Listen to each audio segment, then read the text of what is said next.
ఆశీర్వాదం ధైర్యం పోగొట్టేందుకు దాసుల ద్వారా ఈ కృప మాకు మెండుగా తెచ్చమని మీకే ఘనత మహిమ ప్రభువులు పొందుకోమని ఈ మనవులను అయితే చేసినామని వేడుకొచ్చున్నాం తండ్రి.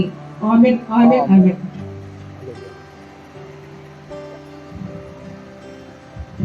Praise the lord. చాలా సంతోషం. ఈ కుటుంబంలో దేవుడు చేసిన మేలు ఉపకారాలు తలుచుకుంటే ఈ కార్యక్రమాన్ని బట్టి ఎవరైనా సాక్షి చెప్పినట్లయితే కుటుంబస్తులు, సహోదరి కానీ, కుటుంబానికి సంబంధించిన మరి ఎవరైనా కానీ దేవుని సన్నిధిలో చిన్న సాక్షి చెప్పినట్లయితే మనం మళ్ళా దేవుని వాక్యాన్ని కొద్ది నిమిషాలు మనం ధ్యానం చేసుకుందాం. దయచేసి ఉన్నారు ఎవరైనా? ఇది కృతజ్ఞత ఆశీర్వాద ప్రార్థన కోరిక అని నేను సంతోషపడతా ఉన్నాను. ఎందుకంటే దేవుని బిడ్డలకు ఉన్న గొప్ప ఆధిక్యత ఏంటంటే మన జీవితంలో దేవుడు చేసిన మేలులను తలంచుకొని ఆయన సంఘాన్ని పిలిచి దేవుని స్తుతించేటువంటి ఒక గొప్ప కార్యక్రమం ఇది. కాబట్టి కుటుంబస్తులు దయచేసి ఎవరైనా ఉంటే మీరు వచ్చి చిన్న సాక్ష్యం చెప్పిన తర్వాత నేను వాక్యదానంలోకి వెళ్తాను. నాకు తెలిసి ప్రసాదయ్య గారితో చెప్పని చెప్పింది మీ కోడలో. మీరు వచ్చి ఒక 2 మాటలు చెప్తే తర్వాత మనం మిగతా కార్యక్రమంలోకి ముందుకెళ్దాం. Praise the lord.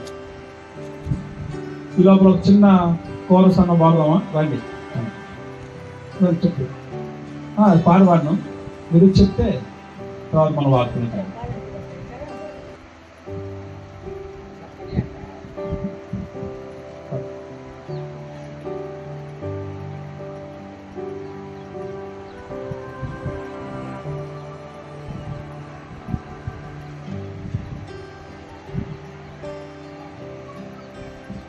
అమ్మ కన్న మిన్నవో యేసయ్యా,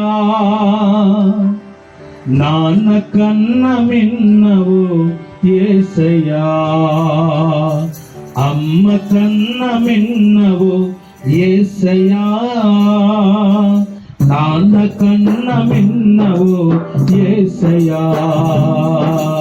మీ ప్రేమ కొలువలేనిది, నీ కృపాంతములేనిది. నీ ప్రేమ కొలువలేనిది, నీ కృపాంతములేనిది. అమ్మ కన్న విన్నవు యేసయ్యా, నాన్న కన్న విన్నవు యేసయ్యా. ఓ తల్లి తన బిడ్డను మరచునా, వారైనా మరచును, నేను మరువను. ఓ తల్లి తన బిడ్డను మరచునా, వారైనా మరచును, నేను మరువను అని వాగ్దానమి ఇచ్చిన ఓ యేసయ్యా, అని వాగ్దానమి ఇచ్చిన ఓ యేసయ్యా. నీ ప్రేమ కొలువలేనిది, నీ కృప అంతములేనిదా. హల్లెలూయా. ఇటుపక్క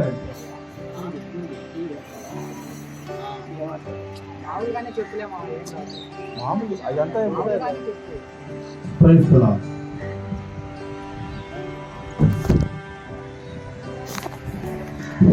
ప్రేమైన దేవుని సేవకులకి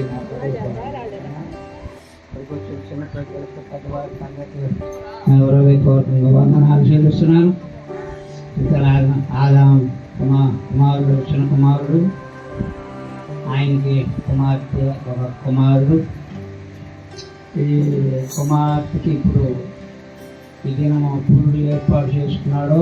కాబట్టి ఈ సంఘస్థులకి, గ్రామస్తులకి అందరికీ చెప్పినారు.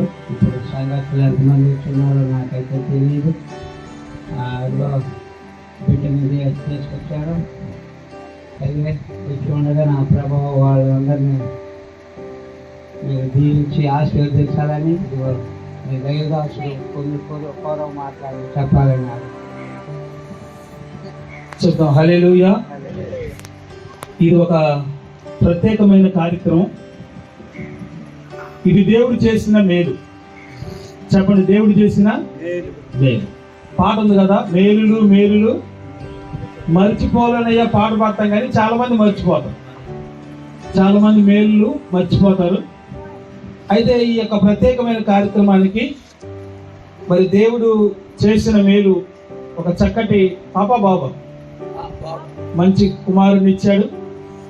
అదే మేలు అంటే మీకు చెప్పాల్సింది ఏంటంటే, దేవుడు ఆ బిడ్డను ప్రేమించి చక్కటి కుమారుని ఇచ్చాడు.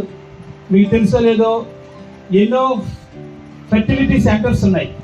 పిల్లలు లేక, పిల్లలు పుట్టక, సంతాన సాఫల్య సెంటర్స్, కేంద్రాలు చాలా ఉన్నాయి. ఆ మధ్య ఒక కుంభకోణం ఒకటి వచ్చిందనమాట.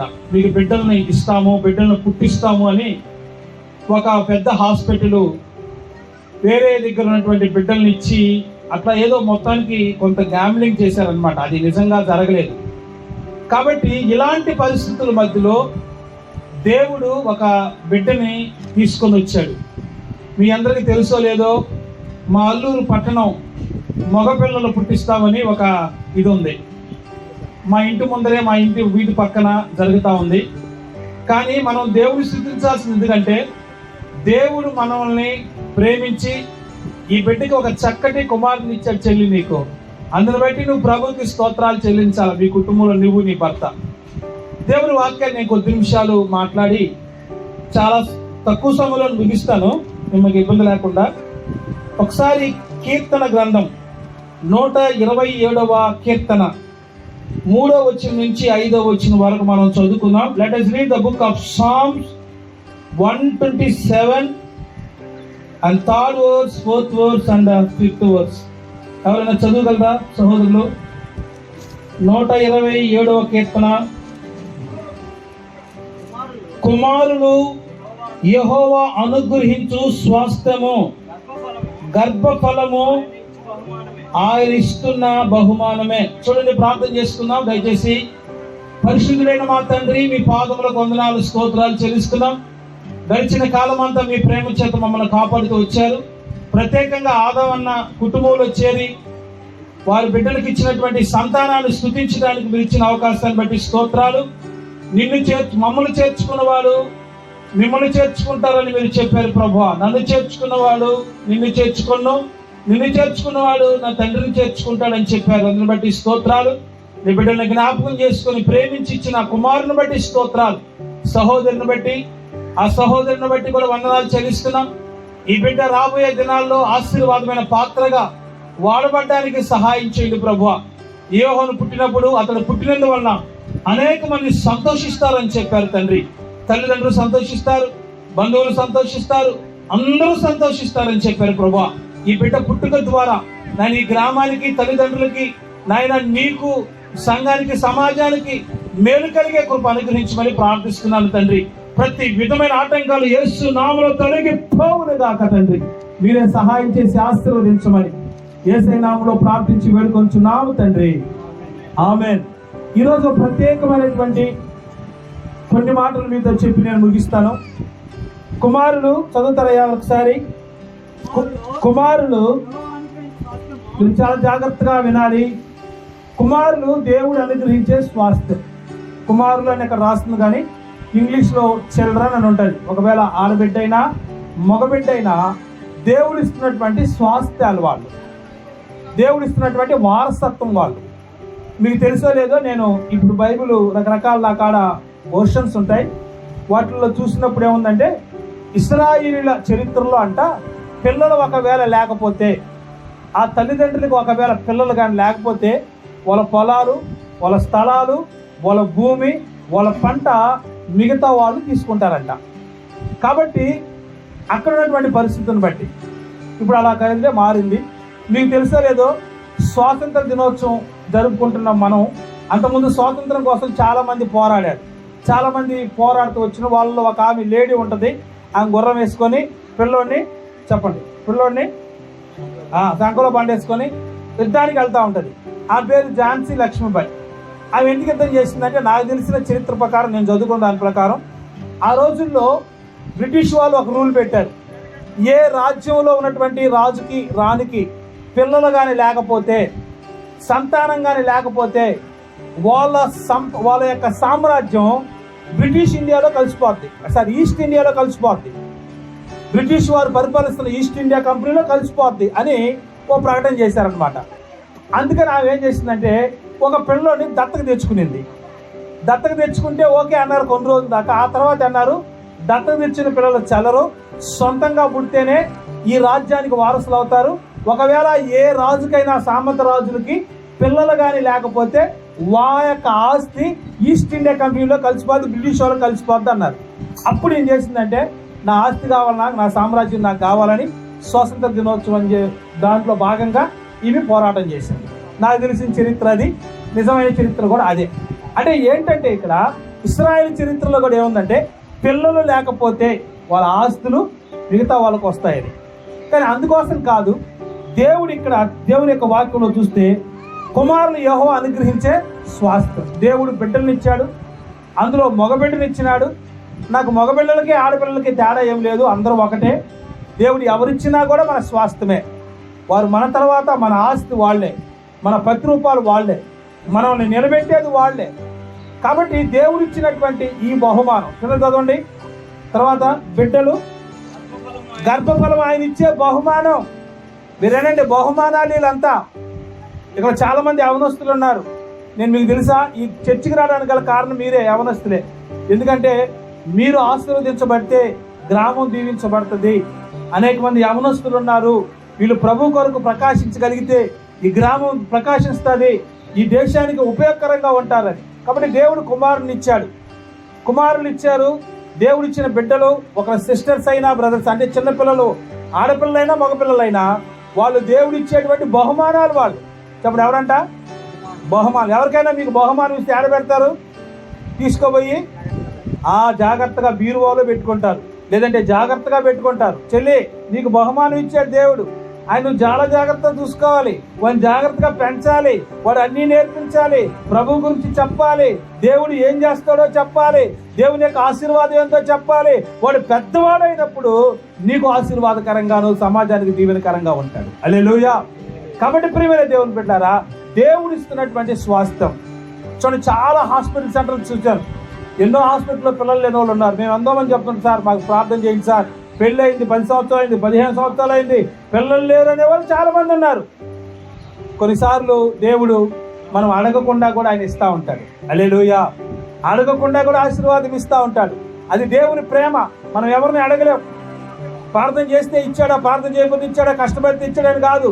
దేవుని ప్రేమ అది. దేవుడు ప్రేమించు వారిని ఆయన ఇస్తాడు, ఆయన ప్రేమిస్తే ఇస్తాడు ఆయన. కాబట్టి దేవుడు ఇచ్చిన ఈ బిడ్డను బట్టి నేను ఎంతో సంతోషిస్తాను. ఇంకా చదువుతారని 2 మాటలు ఉన్నాయి అక్కడ. కుమారుని దేవుని అనుగ్రహించి స్వాస్థ్యము, యవన కాలమందు పుట్టిన కుమారులు బలవంతుని చేతుల్లో బాణముల వంటి వారు, వారితో అంబుల పొది నింపుకునేవాడు ధన్యుడు. కాబట్టి యవన కాలంలో బిడ్డలు పుట్టారు. అబ్రహాంకి 90 సంవత్సరాలు అప్పుడు పుట్టారు, 100 సంవత్సరాలు అప్పుడు పుట్టారు.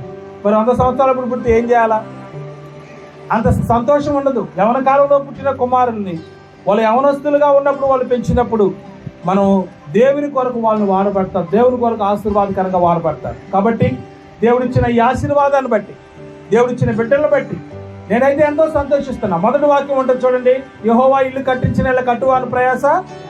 కాబట్టి దేవుడు చేయకపోతే ఏ కార్యమైనా, దేవుడు మన జీవితాల్లో కార్యం అలౌ చేయకపోతే అది జరగదు. ప్రియదేవుని బిడ్డలారా, కొన్నిసార్లు మనకు తెలిసినా తెలియకపోయినా ఈ లోకంలో చాలా మంది ఉన్నారు, వాళ్ళకి తెలియకపోవచ్చు. కానీ మన జీవితంలో అయితే దేవుడే సమస్తాన్ని ఒక్కొక్కటి అనుగ్రహిస్తూ ఉన్నాడు. హల్లెలూయా.